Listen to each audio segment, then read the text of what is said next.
Now, speaking of other movies that I went to go see, I went to go see Abigail too. And I have to say, I had to cleanse my palate because when I went to go see, Civil War, which I just finished reviewing prior to this film, um, I was like, I need a little palate cleanser. And the good thing was they both aligned. So as soon as like Civil War was done, and I timed it just right. I was like, by the time Civil War is done, I'll have like at least an hour and some change before I go see Abigail. And I actually I meant to mention, I saw Civil War in IMAX, and then I went to go see Abigail in Dolby. So I was like, ooh, that's good. Because, you get kind of like the same thing. It was like, regardless, you get the audio and the visual with IMAX as well as Dolby. So when I went to go see Abigail, I was really excited to see this film because one, I told y'all from the beginning that I was going to support this film because of my girl Melissa Barrera. Everything that she was going through, whatever, just speaking her mind in regards of like politics and being pro-Palestine and being against genocide and all that other stuff.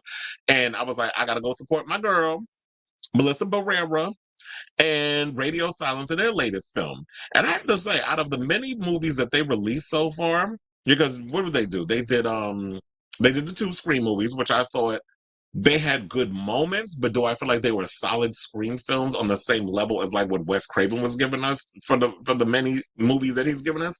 No, I felt like Radio Silence did a okay job. I enjoyed certain parts of it. I did like the core four thing. There were issues that I have with Scream 5 and 6, but nevertheless, I like the characters and I like some of the set pieces. But as far as like a whole well-rounded movie, they both so far have given me weak third acts. And what I will say about Abigail, I was thoroughly entertained through and through. I love the idea that, okay, so they took basically it's based off of a pre-existing IP. So it's based off Dracula's Daughter, which is an old film that came out back in the day. They were digging the old Universal archive for a lot of the horror movie stuff, and it has that whole idea. And then they had the whole she's a vampire ballerina sort of thing. The one thing I will say about this one that did irk me is that, okay, so because of the success of Megan, I felt like the studio was like, can we get one of those little dancing sequences or something in there so that way they can go viral on social media? Like it felt like that at one point because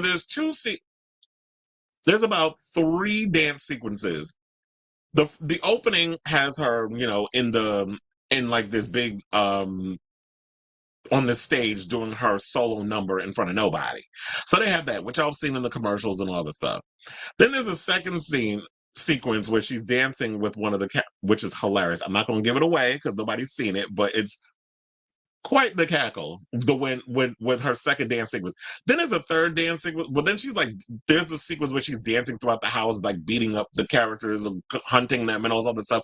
And I'm like, okay. So I felt like in a lot of those sequences, they were trying to be like, okay, let's capitalize off of Megan and throw that in there. They didn't have to do that. They could have had them, it could have just been their own movie.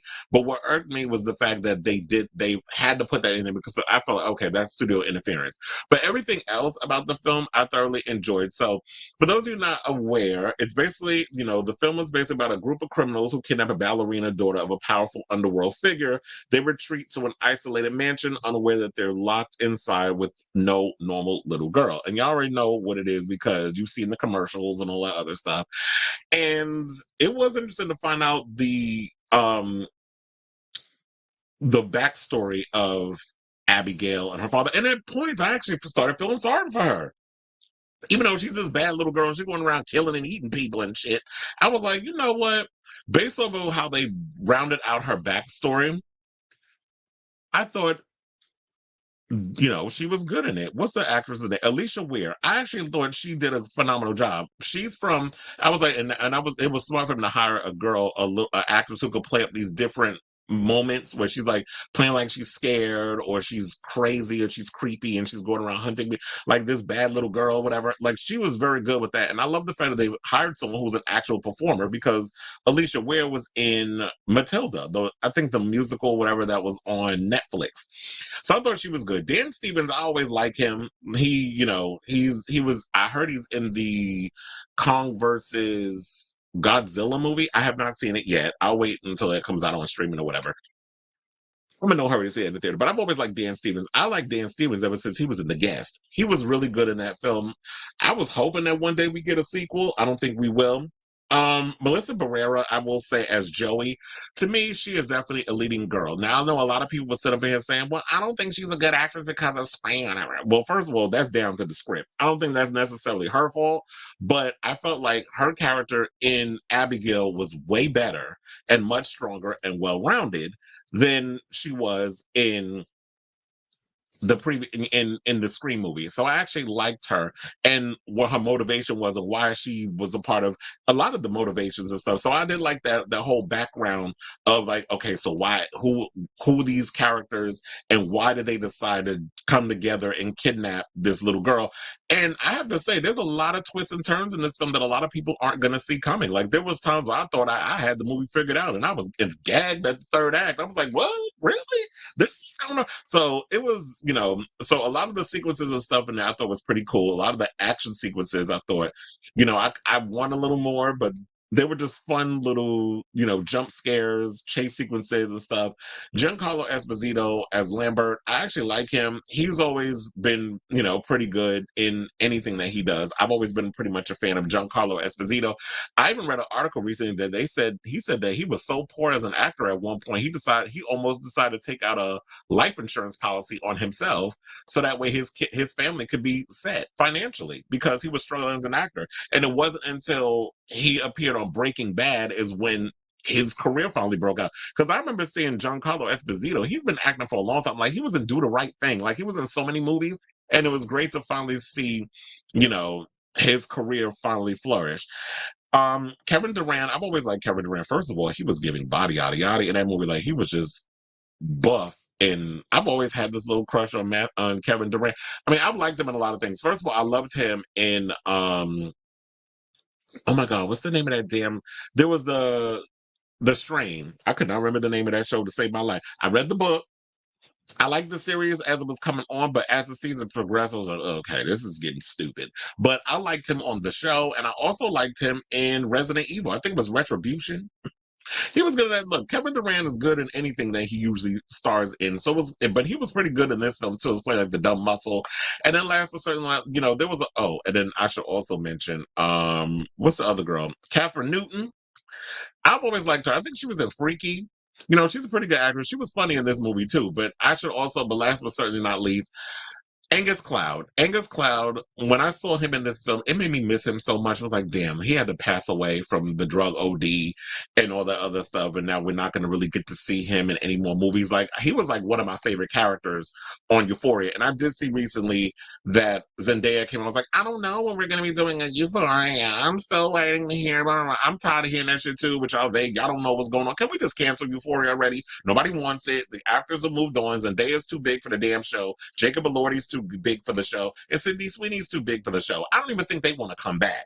Quiet as it's kept, I could care less if y'all come back. So I really think they need to put that shit out the pasture. And then on top of that, it's like Angus Cloud not going to be a part of the show. I feel like there's really no point. But he was really good in the part that he played. He was funny in a lot of the scenes that he was in, and it made me like see like, damn, this kid has so much potential, and I would have really loved to have seen where his career would have gone had he not left us so soon. So I'll say this, overall, I say this. If you have nothing to do this weekend, definitely go out and check Abigail in theaters. It's a fun, creepy, hilarious horror movie, something that you could just sit there. It's a good popcorn flick where you can just sit in there and just enjoy it. Is it like this movie that's gonna win a bunch of awards? Of course not. I mean, it's a horror movie. They don't respect horror films in any way in a lot of these big award type shows anyway.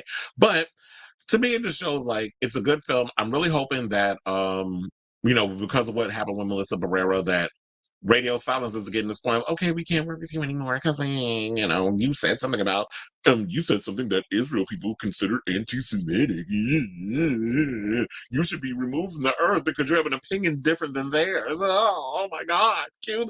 Run for cover. Oh my God, it's the end of the world. You can't say nothing about Jewish people because it's anti-Semitic when it's not. So, I still to say, I hope that people continue to work with Melissa. She has a lot of potential, and people should not be afraid to speak their mind about things that are deemed wrong out of fear of losing their damn jobs. So, shout out to her. shout out to this film.